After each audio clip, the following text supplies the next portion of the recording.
ആദ്യമായി തിരുവനന്തപുരത്ത് റെയിൽവേയുടെ മാലിന്യം നീക്കുന്ന ജോലിക്കിടയിൽ അപകടത്തിനിരയായി മരിച്ച ശ്രീ ജോയിയുടെ നിര്യാണത്തിൽ സംസ്ഥാന സർക്കാരിൻ്റെ അഗാധമായ ദുഃഖവും അനുശോചനവും രേഖപ്പെടുത്തുകയാണ്. കഴിഞ്ഞ രണ്ട് ദിവസത്തിലേറെയായി നാട് മുഴുവൻ വളരെ ഉത്കണ്ഠയോടുകൂടി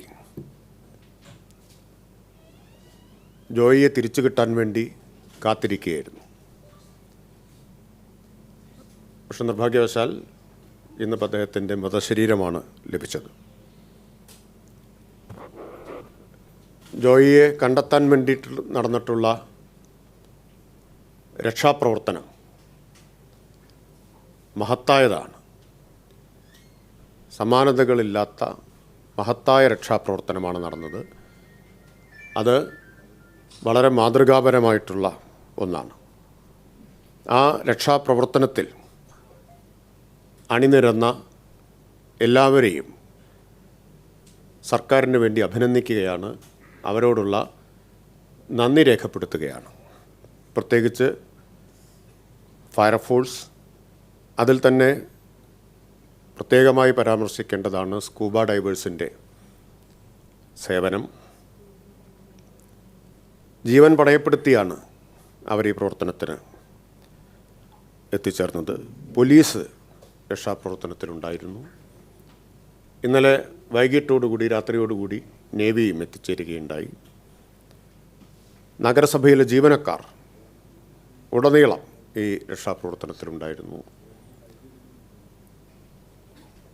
അതിനെല്ലാം നേതൃത്വം കൊടുത്തുകൊണ്ട് രാപ്പകൽ ഭേദമില്ലാതെ ബഹുമാന്യയായ മേയറും ജില്ലാ കളക്ടറും ഇതെല്ലാം ഏകോപിപ്പിച്ചുകൊണ്ട് രംഗത്തുണ്ടായിരുന്നു. ബഹുമാനപ്പെട്ട മന്ത്രി ശ്രീ വി ശിവൻകുട്ടിയും ഇക്കാര്യങ്ങളിൽ നിരന്തരമായി ഇടപെട്ട് മാർഗനിർദ്ദേശങ്ങൾ നൽകിക്കൊണ്ടിരുന്നു. അവരോടെല്ലാമുള്ള നന്ദി ഈ സന്ദർഭത്തിൽ രേഖപ്പെടുത്തുകയാണ്. പ്രത്യേകിച്ച് ജീവൻ പണയപ്പെടുത്തിയും നേരിട്ട് രക്ഷാപ്രവർത്തനം നടത്തിയ എല്ലാവരെയും സർക്കാർ അഭിനന്ദിക്കുന്നു. അവർക്ക് ഉചിതമായിട്ടുള്ള ആദരവ് കോർപ്പറേഷൻ്റെ ഭാഗത്ത് നിന്ന് ഉണ്ടാവുമെന്നാണ് ഞാൻ പ്രതീക്ഷിക്കുന്നത്. ഇത് ഒരു തരത്തിലും സംഭവിക്കാൻ പാടില്ലാത്തതും ആവർത്തിക്കാൻ പാടില്ലാത്തതുമായ ഒരു ദുരന്തമാണ്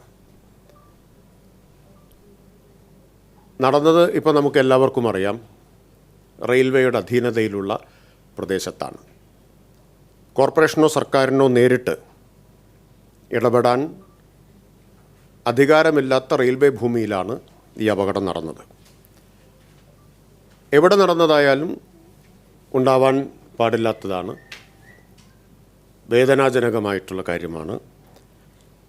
ഇനി ഇത് ആവർത്തിക്കാനും പാടില്ലാത്തതാണ്. ആവർത്തിക്കില്ല എന്നുറപ്പുവരുത്താനുള്ള നടപടികൾ എല്ലാവരുടെയും ഭാഗത്തു നിന്ന് ശക്തമായ നടപടികൾ ഉണ്ടാവേണ്ട ഒരു സമയമാണിത്. ഇതിൽ അങ്ങോട്ടും ഇങ്ങോട്ടും പഴിചാരുന്നതിന് ഞങ്ങൾ ഉദ്ദേശിച്ചിരുന്നില്ല. ഞാനതുകൊണ്ടാണ് ഇതുവരെ അതിനെക്കുറിച്ചൊന്നും പറയാതിരുന്നത്. ഇന്നിപ്പോൾ മെഡിക്കൽ കോളേജ് ആശുപത്രിയിൽ നിന്നും നിങ്ങളെല്ലാം ചോദിച്ചപ്പോൾ ഞാനവിടെ അനുശോചനം രേഖപ്പെടുത്തുക മാത്രമേ ചെയ്തുള്ളൂ.